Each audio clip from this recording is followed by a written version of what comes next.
শুনতে পাচ্ছ তো? এদিনে আমি একদিন তখন 10টা বাজে দোকানে এসেছি, ওরা আরো 2-3টে এজেন্ট এসেছে, এসে বলছে এটা এই বীজ মারো, ওটা এই বীজ মারো। ভাই দোকান ধাপ ফেলতো, আল ফাল বীজ নিয়ে এসে আর মানুষের হয়রানি করতে ফেলে একটা লেদা পোকা মরে না। তা আপনাদের মধ্যে নিমাই দিয়ে জানি না, ঠিক আছে বলে এই ফোনে তুমি কথা বলো। ফোনটা উনি আমাকে ধরিয়ে দেয়, দিতে আমি ফোনে কথা বলছি, উনি বলছে না মরবে না। আমি বলছি না এই বীজটা এই এত দাম আমি নিয়ে যদি না কাজ করে কি হবে। ফোনে দুজনের কথা কাটা হচ্ছে, আমিও রাজ দিচ্ছি, উনিও রাজ হচ্ছে। উনি তখন নর্মাল হয়ে বলছে না শিওর কাজ হবে, আপনি এইটা নিয়ে যান। নিয়ে আয় পদ্ধতিটা কি বলো, 300 গ্রাম ভেলি নিয়ে যান। বলে ভেলি কিনি এই 10 গ্রামের উপর, আমার 10 লিটারের দাম নিয়ে যদি না কাজ হয় তখন কি হবে, তখন ওষুধের দামও পাবে না। আপনার এসে আমার ওই গাছে ফের আপনার ডেমো করতে হবে, করে করতে হবে। উল্টো পাল্টা ওষুধের চালিয়ে ভাবে কিন্তু টাকা পয়সা একটা দোকানদাররা কেউ পাবে না, যার দোকানদার ফের খুব রাস্তায় দিচ্ছি। কিন্তু তারাও বুঝিয়ে বলছে বলবো এটা হয় নর্মাল হয়, আমি যেমন ভাবে বলছি যদি না কাজ হয় আমি ডবল টাকা দেবো। আমি ঠিক আছে বলে ওষুধটা ও দিল, দেওয়ার পরে সেইটা নিয়ে খুঁজে খুঁজে ভ্যালি কিনেছি, ভ্যালিটা গুলেছি ওই যেমনভাবে বলেছে সেইভাবে 1 গ্লাস 10 গ্লাস জল করেছি, 10 গ্রাম দিচ্ছি।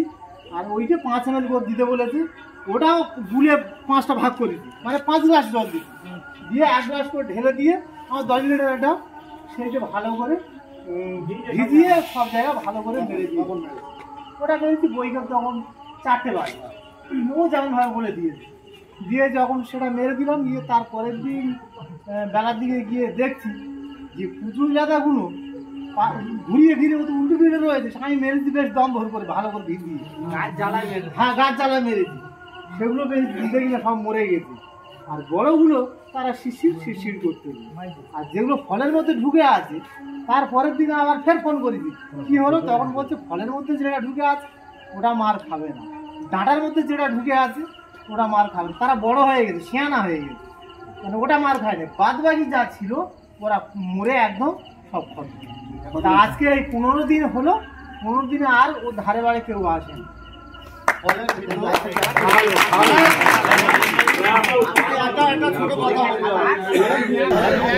একটা ছোট কথা বলি, দাদা যেটা বললো ফলের ভিতর ওটা মরবে, তবে মানে ফলটা যখন ও ফের খাবে খেতে খেতে উড়ির ভিতরে মোটামুটি 3 থেকে 4 দিন সময় লাগে।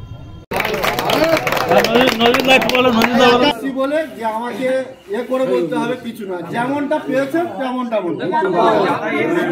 দাদা আসার পরে আমাকে জিজ্ঞাসা করলো তোমার বাগানের প্রবলেমটা কি। আমি বললাম যখন দাদা আমাদের এখানে নেদা পোকার বীজ বিভিন্ন রকমের কোম্পানির বীজ নিয়ে ব্যবহার করছি, বীজ তো খুব ভালো রেজাল্ট দিচ্ছে না, আপনি তা করো একদম বীজ ব্যবহার করে 3টে দিন পরে আমাকে জানাবে, আমি 3 দিন পরে আসবো।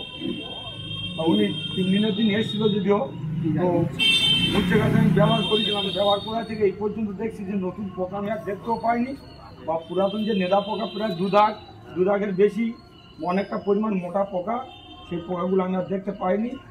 পুনরায় আমি অনেক কটা চাষি বলতে অনেকে মেরেছে, আজ 2 দিন হচ্ছে, কেউ 3 দিনে পড়েছে, বলছে পোকা পরিমাণ মতো মরেছে বা পাতার উপরে মরে পড়ে। আমি তো মেরেছি ধরো আজকে নিয়ে 14 থেকে 15 দিন হচ্ছে, 14 থেকে 15 দিন হলো, এখনো পর্যন্ত কিন্তু দেখতে পাইনি। মানে অ্যাকচুয়ালি আমি বললাম যে ওর লার্ভাটাকে নিঃশেষ করে দেয়, ওই লার্ভা যতক্ষণ না আসছে ততক্ষণ পূর্ণাঙ্গ লাদা তৈরি হবে না, ফলে লাদাটা ব্যাক করবে।